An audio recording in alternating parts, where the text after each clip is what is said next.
Isang mapagpalang hapon sa ating lahat, class. Isang mapagpalang hapon din po, ma'am. Inaanyahan po ang lahat na tumayo para sa pambungad na panalangin ng pangunahan ng ining mabala.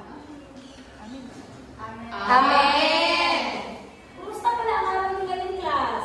Mabuti na naman po, ma'am. Ikinagagala kong marinig na nasa mabuti kayong kalagayan. Kung si Kim Cho ay may batas, sabi pa nga niya, pag bawal lumabas, bawal babas, dito naman sa loob ng ating silid-aralan, meron din tayong batas na ito ay ang ating mga alintuntunin. At pinamagatan ko itong TOTDA. Pakibasa ko lang, class. Tumalipik kung may nagsasalita. Obserbahan at panatiliin ang kalinisan. Tumulong sa lahat ng gawain. Gamitin lamang ang cellphone kung may kinakailangan. Aktibong makilahok sa lahat ng aktibidad sa loob ng klase. Kaya ba natin kusundin, class? Opo, ma'am! Bago tayo dako sa ating bagong paksa, ano ba yung nakaraan natin tinalakay? Pagula po. Okay, binibining. Pagula po, ma'am. Tama. Meron pa ba kayong katanungan hinggil sa ating nakarang paksa, class? Wala na po, ma'am! Magaling naman kung gano'n. Ngayon, nadako na tayo sa ating panibagong paksa sa hapon na ito. Ito ay pinamagatang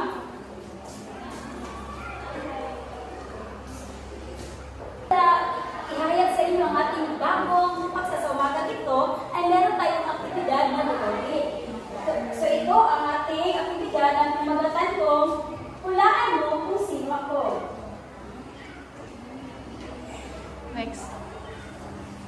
So meron ako dito mga ilang larawan na ang gagawin nyo lamang ay sabihin nyo lang kung ano ang nakikita nyo sa larawan. So bago ko ihayag sa inyo ang ating aktibidad, ay meron muna tayong talaan ng puntos. So ito ay natawag ko na paro-paro amuyin mo ako. So inihati ko na kayo sa dalawang pangkat. So ito ang pangkat 1 at ang pangkat pangalawa. So kung gusto nyo makapuntos, ay meron tayong mga paro-paro dito na itong color, na itong dilaw sa paro-paro ay nagkakahalaga ng 10 puntos. At ito naman mga maliliit na paro-paro ay nagkakahalaga ng 5 puntos. Maliwanag ba, class? Opo, ma'am! So ngayon, ano ba ang nakikita nyo sa larawang ito? Doktor! Marami ang sumagot. Subalit, meron ako ditong kahon na pupunutin ko lamang ang mga pangalan ninyo. At kung sino yung mapupunod, ay siya yung sasagot sa aking mga katanungan. Maliwanag ba, class? Opo, ma'am! So, ang sagot nito ay si Binibining Tumutol. Okay, Binibining Tumutol. Ano nakikita mo sa larawang ito? Ano, ma'am? Oh, doktor po, ma'am. Ano kaya ang ginagawa ng isang doktor? Nanggagamot po, ma'am, ng mga may sakit. Tama. Ang doktor ay gumagamot ng may sakit at sila ay nasa pagamutan. Ito lang ang pangalawa. Bubutas na naman tayo. Binibining Bulacan. Ma'am, ano po siya, ma'am? Maganda po siya guro. Tama. Ano kaya ginagawa ng isang guro? Nagtuturo! Ako man.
panibagong paksa.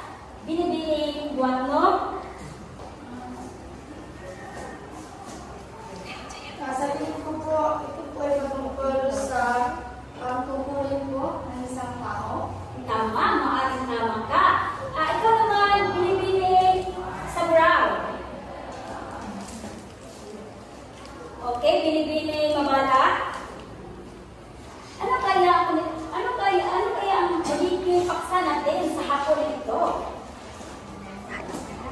Mga elemento po, ma'am. Maaaring tama ka. Ang ating panibagong paksa ito, ang hapon na ito ay tungkol sa mga mahalagang pangyayari sa isang kwento. Subalit, ang ating susuriin ng kwento ay tungkol sa isang ina na pinamagatan natin na ang maikling kwento din ikaw. So, ito yung mga layunin natin sa umaga ito. Pakibasa ng malakas-gas. Natutukoy ang mahalagang pangyayari sa binasang akda, nagpapakita ng mga ginawa ng pangunahing tauhan, na ipapahayag ang pagpapahalaga sa papel ng kababaihan batay sa mensaheng nakapaloob sa kwento. Nakakabuo ng slogan at tula batay sa mensaheng ipinakita ng pangunahing babaeng tauhan sa binasang kwento. Kaya ba namin ito mabutin sa araw na ito, class? Opo, ma'am! Mabuti naman kung gano'n. Maabot na lang natin ito sa pamamagitan ng inyong 100% na kooperasyon at 100% na participation. Tama. So ngayon, ito na tayo sa mga halimbawa ng mga mahalagang pangyayari sa kwento. Pakibasa. Ang mahalagang pangyayari sa kwento ay ang mga mahalagang kaganapan na nakapayapalo sa takbo ng istorya. Ito ang mga pangyayaring nagbabago sa direksyon ng kwento. May kaugnayan ito sa mga tauhan, tagpuan at banghay. Tumutulong ito upang maunawaan ang mensahe o aral na gustong ipaghiwatig ng may akda. So dito sa mga mahalagang nangyari sa kwento, ay malaman natin kung sino ang mga tauhan at kung saan ang tagpuan at ang banghay o ang pagkasunod-sunod ng mga pangyayari sa kwento. So meron ito mga halimbawa.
kalusugan at kayo na ang bahala kung ano ang kanyang tamang sagot.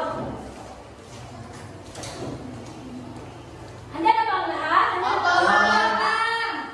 Okay, simulan na. Taong mahirap. Tao kahirap o salat sa kaymanan tapos sa pangangailangang material. Ay, wait lang, dili. Basic, marami ka. Tama, ma'am!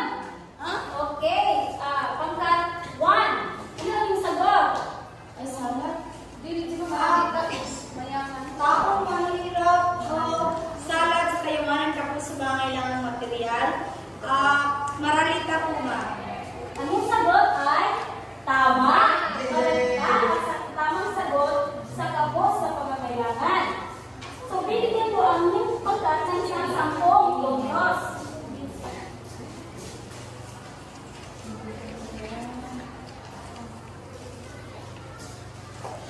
Ang pangalawa naman. Lugar, sitwasyon ng pinagmulan ng inabagsakan o kinalaman ng bagay. Kinalulunan. Tama, kinalulunan. At tama din ang isang pangpangkat. Kinalulunan. Ang tamang sagot ay kinalulunan. Ang bawat pangkat ay bibigyan ko ng 10 puntos. Yay!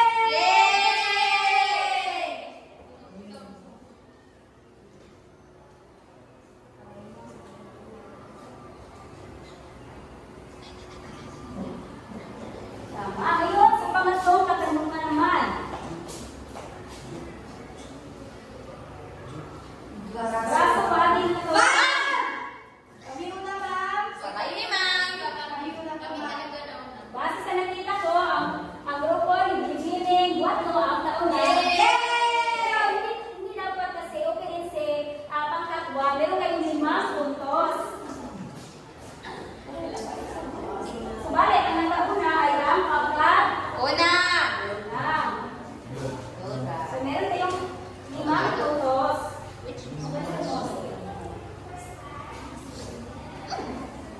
Naman tayo sa pang-apat.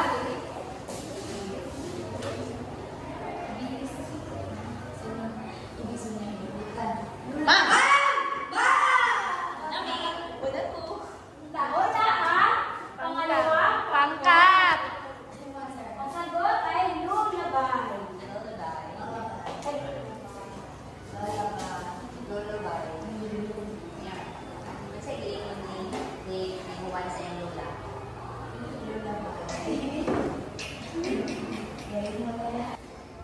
Tama.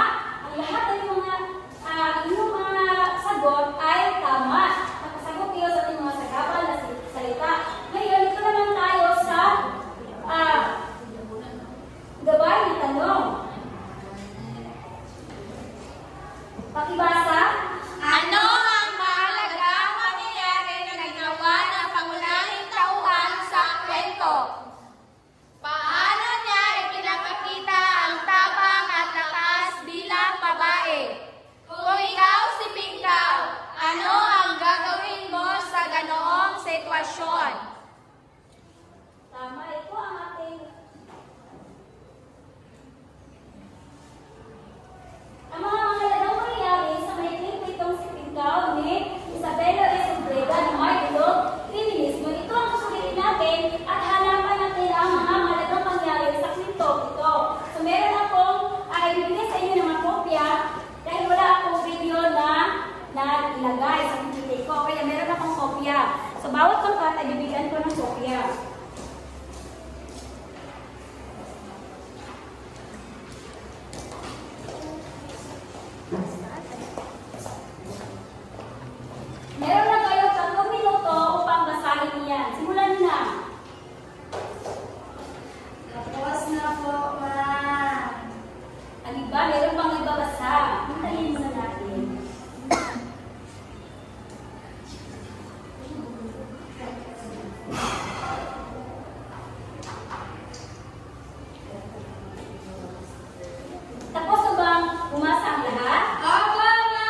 pamamagitan po, ma'am, na sa pang-araw-araw niyang pagising ng maaga upang maghukay ng mga basura, upang makakita po sila ng kakainin, at kahit po sa kabila po ng kanyang kahirapan sa kanyang sitwasyon, ay marunong po siyang magpasalamat at masayahin tao din po siya, at marunong din po siyang magmalasakit sa iba. Tama. Bilang tapang na kahit gaano siya kahirap at pinipilit niya magtrabaho kahit siya lang ang isa ang bumubuhay sa kanyang katulad.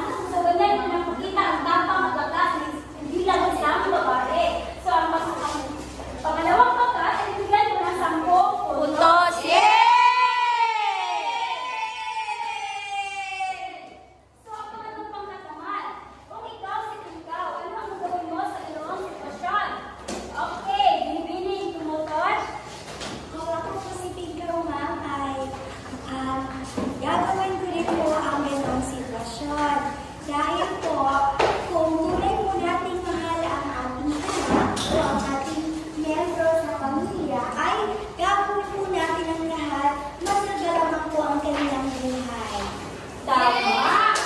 Ang dito, bilang kung ikaw si Pinkaw, ay ako, gagawin ko talaga kung ano yung ginagawa ni Pinkaw. Kasi mahal mo yung mga anak mo. Kaya mo gawin ang lahat o sakripisyo para sa iyong pamilya. Yes. So, ang unang pagkat ay bibigyan ko ng 10 puntos. Yay!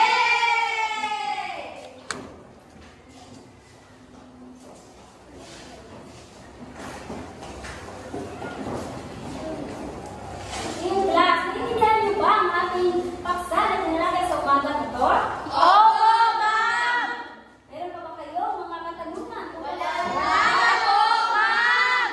Hindi naman kung gano'n. So, dito na tayo sa ating mga gawain. So, ito ang tinatawag na hanapin ang mahalaga. So, bawat pagkat ay bigyan ng Manila paper at tukuyin at isulat ang 3 pangyayari na mahalagang pangyayari na iyong papakita ng lakas at sakripisyo ni Pinkaw bilang babae. At ibabahagi ito sa klase. So, meron na kayo 3 minuto na gagawin ito.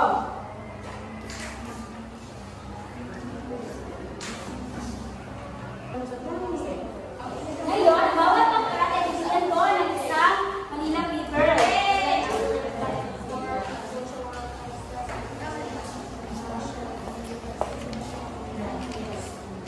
So, simulan nyo na sa 3 minuto. Bawat pangkat ay bibigyan ng Manila paper kami dito na tapos naman siya kaya tatlong halagang pangyayari. Halagang pangyayari at sa posisyon lakas si Pinkaw. Kailan ko Pinkaw? Ano ba nagkasakit yung anak ba? Oo, nagkasakit ang kanyang anak. Solo niyang dinala ng ospital.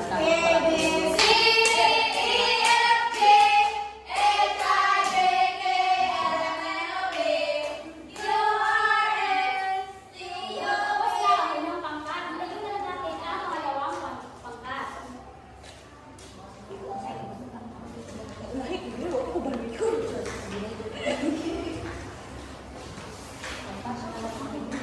Okay na?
naghihinga daw na po ang kanyang mga anak. Amazing clap ang unang pangkat. 1, 2, 3, 1, 2, 3, zing, zing, zing, amazing! Kaya meron din sila ng 10 puntos.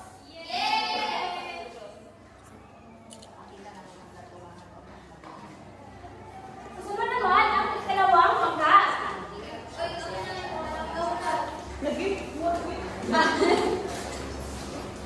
So, ang mga tatlong pangyayari po na aming nakita na mahalaga ay una po doon ay yung nagkasakit ang kanyang anak na kung saan dinala niya ito sa hospital na siya lang mag-isa at walang tulong ng iba. Sunod po ay ang maghanap po niya ng pagkain, saka siyahin at mapagmalasakit po kahit na sa kanyang kalagayan, kahit na ganun lamang siya ay masiyahin at mapagmalasakit po. Tama! Ang dalawang pangkat ay bigyan natin ng bravo clap. Alam niyo ba yun? Hindi po, ma'am! 1, 2, 3, 1, 2, 3, bravo! 1, 2, 3, 1, 2, 3, bravo! Dalawang pangkat na 10 puntos. Yay! So class, ito yung mga sunod-sunod na pangyayari ng technique nitong si Pinkaw. Una, naglalaro kayo si Pinkaw na basura araw-araw para may makain ng kanyang mga anak. So sa pangalawa naman, titiis niya ang pagmusga ng mga tao, ngunit patuloy na susumigaw para sa kanyang pamilya. At ang pangatlo naman, nagkasakit ang mga anak ni Pinkaw matapos kumain ng pagkain nagkuha sa tambakan. At ang pang-apat naman na pag-ihalagang nangyari ay humingi siya ng tulong sa mga tao, ngunit walang gustong tumulong sa kanyang sarila. So isa-isa ang matay ang kanyang mga anak sa kanyang sisi habang tinulang niya ang kaliton. So ang pahuli naman kaya nabalik si Pinkaw at araw-araw ay nilalakad na hawak ng lata na inakalang anak niya. So yan ang mga ating namalagang pangyari sa may kwentong si Pinkaw. So dadako naman tayo sa pangalawang gawain. So ito ang tinatawag na bulag o tinigo. So manatili naman kayo sa inyong upuan at magpapugtog o tatalatakin sa musika. Habang nakaplay ang music, inabasa ninyo ang bola sa inyong kaklase. So pag huminto ang kanta, kung sino man ang may hawak ng bola, siya sasagot sa mga sumusunod na katanungan. Naliwala sa class! Opo, ma'am! Kailangan kung kakantahin natin ang ABCD na kanta. Okay, mula dito. A, B, C, D, E, F, G, H, I, J, Okay. Biniginin item. So, pag-sagot sa ating katanungan, ano ang nakita mong simula na pangyari sa kwentong si Pinkaw? Nakita ko po sa pangyayari, ma'am, na doon po sa simula, pinapakilala po ang mga tauhan. Particular na po si Pinkaw bilang isang baliw po at doon po natin nakita ang pangunahing idea ng kwento. Maraming salamat. Tama. Yan, simula ng kwento. So, pinakilala si Pinkaw, ang kanyang kapaligiran at kung paano siya pinuhusgahan ng mga tao. So, ito ang simula ng kwentong si Pinkaw.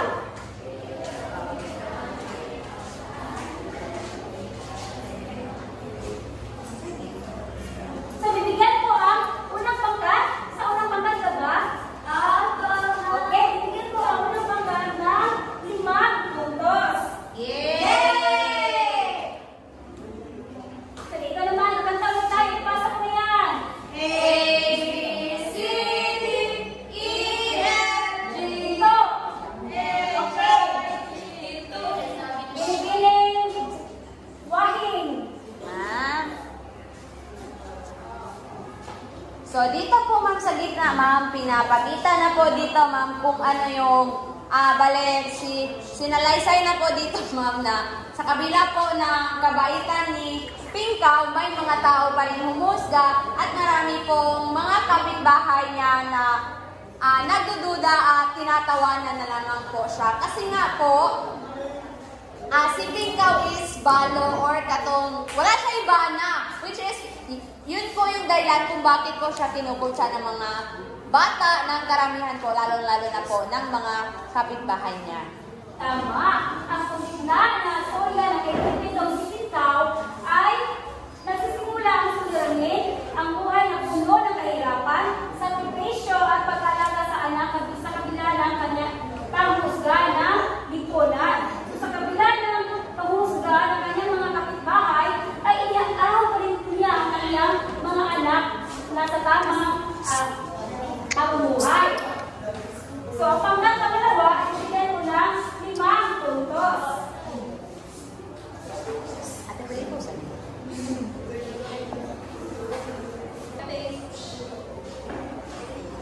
So, ipasa na ulit ang bola. A, B, C, D, E, F, G, H, I, J, Stop! So, Inoong Kuya, ano ang kakalasan ng Pintong si Pingkaw? Nakikita ko po sa Pingkaw po, ma'am, kakalasan po ng kwento ay yung po pataas na po. Pero hindi pa po yung mataas na kaya. Na nakikita ko po na naghihingalo na po ang mga anak ni Pingkaw. Nakikita ko rin po na yun po ay nalaso na po sila. Sumakit na po ang kanilang tiyan. Yun po ang nakikita ko ng karasa. Magaling, Inoong Kuya. So, ang kakalasan ng Pintong si Pingkaw ay kayang pagkamatay ng anak ni Pingkaw ang mangyayaring nagbabago sa kanyang buong pagkatao. So, simula na namatay ng kanyang mga anak, ay nagbago ang takbo ng pamumuhay ni Pingkaw. So, parang nawalan siya ng pag-asa sa kanyang buhay. Nasimulang nawala ang kanyang mahal na mga anak. So, ipasa niyo naman ang pula. A, B, C, D, E, F, G. Okay, binibining. Dios. Okay. So, kasimpulan po ng bahagi ng kwento ay yung kung kailan at kasakit sa Pingkaw at doon pagsunod niya ng mga tao na ang lahat ng tao ay may maling pagtrato sa kanya. Tama. Ang kasusulan ng kwentong ito ay lumilitaw na unti-unti lumilitaw ang bunga ng kasusulan. So, ang pagkakasira ng isip at paghulog ni Pingkaw sa matinding kalungkutan. Simula doon, sobrang ikot niya ay nawala sa tamang pag-isip si Pingkaw. So, ang pangalawang pangka at ang unang pangka ay ibigay ko ng 5 puntos kanina ni Inoong Kuya.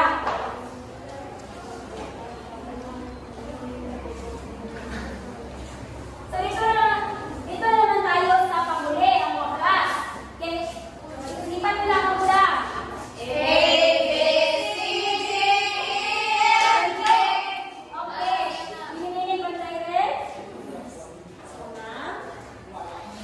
Ang wakas po sa kwento ay ang pagkamatay ni Pingkaw at ang pagsisisi ng mga tao dahil muli na nilang nakita ang kabutihan at tunay na halaga ni Pingkaw. Tama. Ang wakas ang kwento ay ang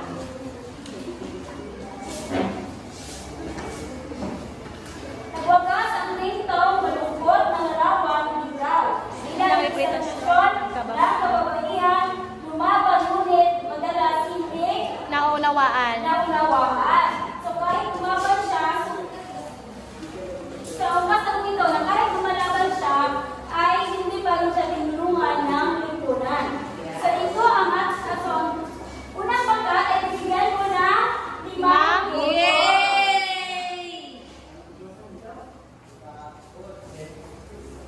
So dito na lang tayo sa pangatlong gawain.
Bibigyan ko lamang kayo ng 3 puntos.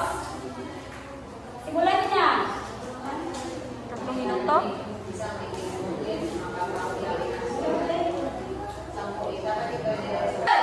Oy! Oy! Oy! Oy! Oy! Ngayon, tapos na ang lahat. Maaari na kayo pumili ng inyong kagrupo na pumunta rin sa harapan upang ihayagan ninyo mga tula at slogan. So, ang unang pangkat. Ano ang inyong lumunod? At pagsabi ang inyong kagrupo.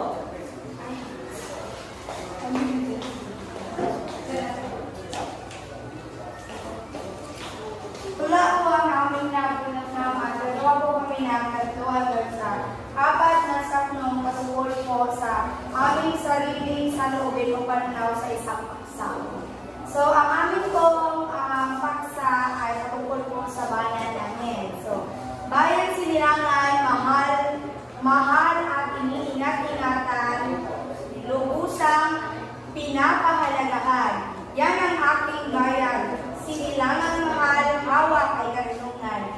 Tapang ng aking bayan laban sa kahirapan, natutong mapamaraan.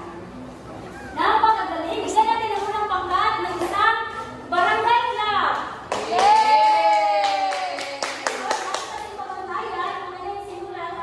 May kalinisan at kaayusan. So, maayos at malinis, pagkakagulit at pag-ayos sa mga detalye. So, bigyan natin sila ng 5 puntos. At ang pagkabalikan naman ay bigyan natin ng 20 puntos.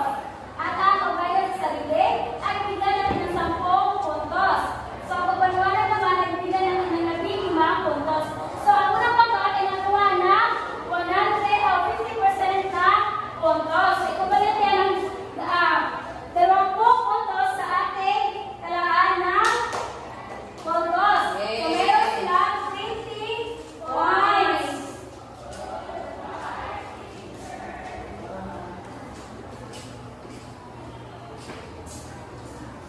Kasunod naman, ang ikalawang pangkat.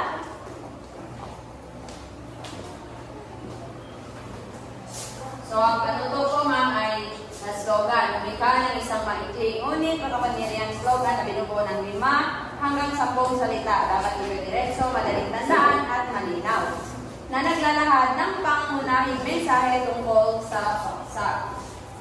So, ang aming ginawa po ay huwag humusga respeto sa bawat isa. So, kinakailangan po natin, ma'am, dapat po wala po tayong pinipiling tao o estado sa buhay kung sino po yung respetuhin natin pagkakaan po tayo ay pantay-pantay kung ano man po yung estado, itsura o ano pa po yan. Napakagaling ng dalawang pangkat. Bigyan natin sila ng isang amazing club. 1, 2, 3! 1, 2, 3! Zay, zay, zay! Amazing! Ngayon, kanina, kalinisan at kalusan ay meron din 5 puntos. At ang pagkakalakain din naman ay meron din 20 puntos. At ang pagbayan sa sarili ay meron 10 puntos. At ang pagpapaliwanag ay napakaganda. Ay meron silang 15 puntos. Yay! 15 points na puntos na 20 puntos sa ating Yay!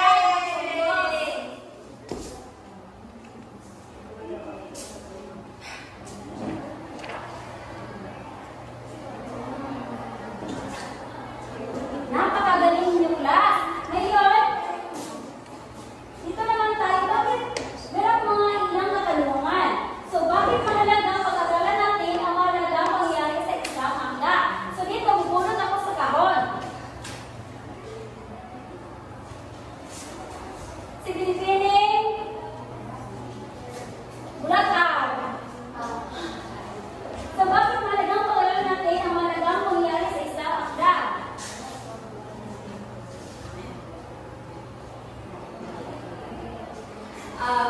Upang matukoy po natin kung ano ang mga mahahalagang pangyayari na ipinapakita nito sa atin. Tama. Saan ang pangkat ka ba? Binibining bulaklak. Wala na! Bibigyan ko kayo ng 5 puntos.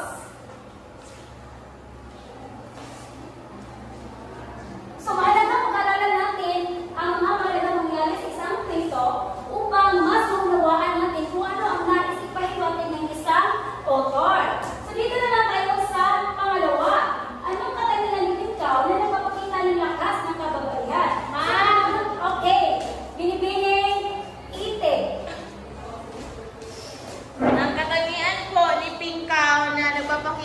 ang lakas ng kababalaghan ay yung hindi po sumusuko sa anumang laban o hamon sa buhay, ma'am.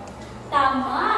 So, ang pinapakita na pinapakita ni Pindao na kahit anumang hamon ng buhay ay kanyang naharapin para lang sa kanyang mga mahal sa buhay.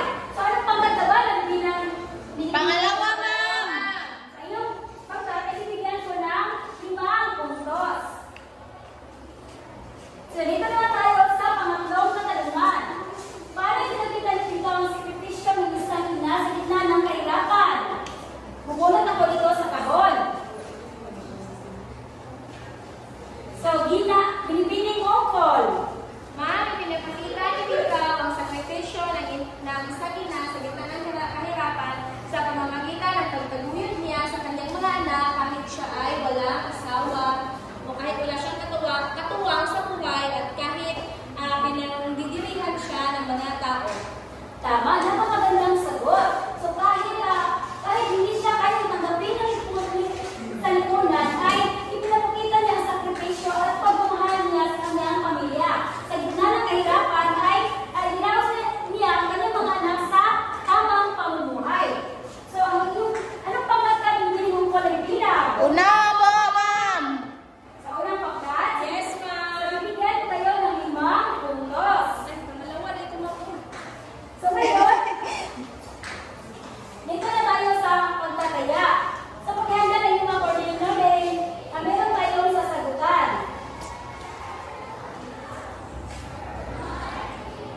Ready na ba? Opo, ma'am. Next po, ma'am. Next, ma'am.